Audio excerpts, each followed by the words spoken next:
Thai-style pork salad with red curry dressing. To start, brush the curry paste over the pork, then pour some oil into a medium frying pan over medium-high heat. Add the pork to the pan and cook for 4 minutes each side or until browned and cooked through. Transfer the pork to a plate and cover with foil. Set aside for 5 minutes to rest. Then thinly slice the pork.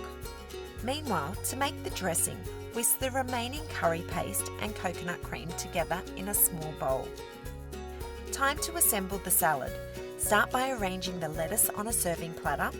Top with the capsicum, cucumber, pork, basil, coriander, onion, and chilli if using. Drizzle with the dressing to serve. This Thai-style pork beef salad is bursting with fresh flavours, plenty of colour.